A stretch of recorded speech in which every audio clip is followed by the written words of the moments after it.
Hi hello ನಮಸ್ಕಾರ. ನಾನು ನಿಮ್ಮ ಕೌಶಿಕ್ ಶೆಟ್ಟಿ ಮಾತಾಡ್ತಾ ಇರೋದು. ಇವತ್ತಿನ ವಿಡಿಯೋಗೆ ಸುಸ್ವಾಗತ. ನಾನು ಪುಷ್ಪ ಫಿಲಮ್ ನೋಡಿಕೊಂಡು ಬರ್ತಾಯಿದ್ದೆ. ಜಾಲಹಳ್ಳಿ ಕ್ರಾಸಲ್ಲಿ ಇದ್ದೀನಿ ನೋಡಿ. ಗಾಡಿ ಪೆಟ್ರೋಲ್ ಖಾಲಿ ಆಗಿಬಿಟ್ಟೈತೆ. ಏನು ಮಾಡೋದು ಗೊತ್ತಾಗ್ತಾಯಿಲ್ಲ. ನಮ್ಮ ಫ್ರೆಂಡ್ಸ್ ಇಬ್ಬರು ಇದ್ದರು, ಚಂದನ್ ಮತ್ತು ವಿನೋದ್ ಅಂತ. ಅವರಿಬ್ಬರು ಹೋಗ್ಬಿಟ್ಟು ಪೆಟ್ರೋಲ್ ತೊಗೊಂಬರ್ತಾವ್ರೆ.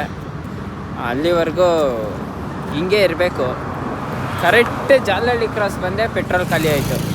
ಆ್ಯಕ್ಚುಲಿ ಗೊರಗೊಂಡೆಪಾಳ್ಯದಲ್ಲೇ ಪೆಟ್ರೋಲ್ ಖಾಲಿ ಆಯಿತು. ಅಲ್ಲಿಂದ ಇಲ್ಲಿವರೆಗೂ ರಿಸರ್ವಲ್ಲಿ ಬಂದು, ನಂದು BS6 ಅಲ್ವಾ, ಆಟೋಮೆಟಿಕ್ ರಿಸರ್ವ್ ಇರುತ್ತೆ. ಅದಕ್ಕೆ ರಿಸರ್ವಲ್ಲಿ ಬಂದು ಈ ಥರ ಆಯಿತು. ನೋಡೋಣ ಇರಿ ಏನಾಗುತ್ತೆ. ಅಲ್ಲೂ ತೆಗ್ದಿಲ್ಲ ಅಂದರೆ ಈಗ ಮನೆವರೆಗೂ ತಳ್ಕೊಂಡೇ ಹೋಗಬೇಕು. ಏನು ಮಾಡೋಕ್ಕಾಗಲ್ಲ. ಇಲ್ಲ ಟೋ ಮಾಡ್ತಾನೆ ನಮ್ಮ ಫ್ರೆಂಡು, ಬಟ್ ಅಲ್ಲಿವರೆಗೂ ಟೋ ಮಾಡೋದು ಕಷ್ಟ. ಏನಾಗುತ್ತೋ ಗೊತ್ತಿಲ್ಲ, ನೋಡೋಣ ಇರಿ. ಮನೆಗೂ ಪೆಟ್ರೋಲ್ ಸಿಗಲೇ ಇಲ್ಲ ರೀ. ಗಾಡಿ ತಿಳ್ಕೊಂಡ್ಬರ್ತಾಯಿದ್ದೀನಿ